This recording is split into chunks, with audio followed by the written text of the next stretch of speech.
Shocking story in California, and wait till you hear this call.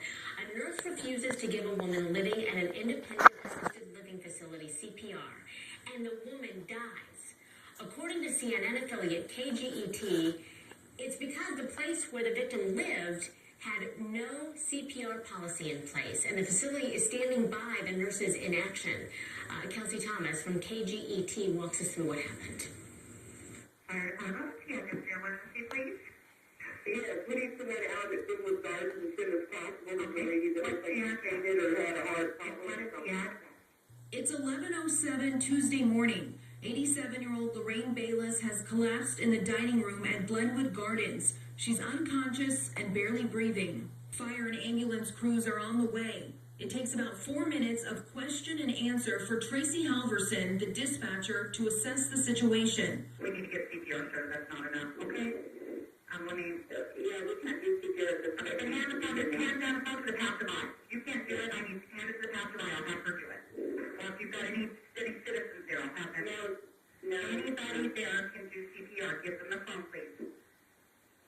I understand if your facility is not willing to do that, give the phone to that passerby, that stranger that has it sent. This woman's not breathing enough. She's going to die if we don't get this started. Do you understand? I understand. Okay. I am a nurse, but I cannot have our other senior citizens who don't know CPR. I will instruct them in a dining room. I will instruct them. Is there anyone there who will? Okay. I don't understand why you're not going to help this patient. I am. Okay, great. Then I'll walk you through it all. At least EMS takes the liability for this. I'm happy to help you, okay? This is EMS protocol. Okay? I don't get any nurse, but she's yelling at me and saying that we have to have one of our other residents perform CPR until it's dressed, and I'm not going to do that. And what's that call? Is there anybody that works there that's willing to do it? We can't. We're going to let this lady die? The rest of them are calling 911. She can't wait. She can't wait right now. She is stopping breathing. She can't wait for them to get there. A little more than 5 minutes into the call, Bayless remains untouched, barely breathing on the dining room floor. He's saying we don't, so you can talk to my boss, and Okay. I don't know. They're giving CPR, they're going to let her die. By the facility, yeah. When will the fire department be here? When will They're coming as quick. They've been on the way all this time, but we can't wait. This lady's going to die. Yeah. Okay, well then, if you get anybody, any stranger that comes to us that's willing to help, if I understand if your boss is telling you you can't do it. If there's any, as a human being, I don't, is there anybody that's willing to help this lady and not let her die? Not at this time. A little more than 7 minutes after Glenwood Gardens dialed 911, Bayless is taken in an ambulance to Mercy Hospital Southwest, where she later died. We went to Glenwood Gardens and asked why the staff refused to even try to resuscitate Bayless. Jeffrey Toomer, the executive director, told me it is the policy of Glenwood Gardens that staff does not attempt CPR. He said the policy is in place because it's not a nursing facility, it's an independent living facility, and there are no nurses on staff to provide assistance, and residents are made aware of this when they move into the building. Yet there was a nurse on scene after Bayless collapsed. Toomer wouldn't explain that.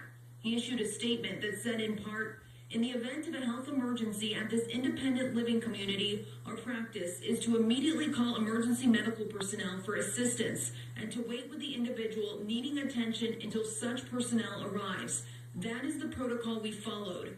As with any incident involving a resident, we will conduct a thorough internal review of this matter, but we have no further comments at this time. Toomer wouldn't give me a copy of the facility's policy.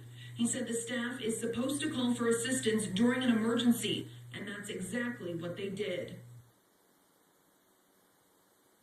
It's just unbelievable when you hear that, isn't it? That was Kelsey Thomas, by the way, from our affiliate KGET reporting. Thank you, Kelsey. Lorraine Bayless is the woman who died. She was 87 years old, and our affiliate in Bakersfield did talk with her daughter, and she said she's satisfied with the care her mother received, which may be surprising, I think, to hear for some of you. But Paul Callan is a CNN legal contributor, and we need to remind people this took place at an independent living facility. I know there are different qualifications qualifications for a place like this. Do you know what they are? Well, there are. Keep in mind that it is a law that if you know CPR and there's a life or death situation in public, you are held liable for not assisting as a citizen. So I don't know how they're exempt from this when they have a nurse that's certified. And even so, if they were telling me not to do it, this is a sorry employee, because, you know, if O'Reilly's told me that, you know, they'd be liable if I did it for somebody else, you know. I took CPR training in school. I'd tell them to bite me, to fire me. I'd be on the news and I'd find another job.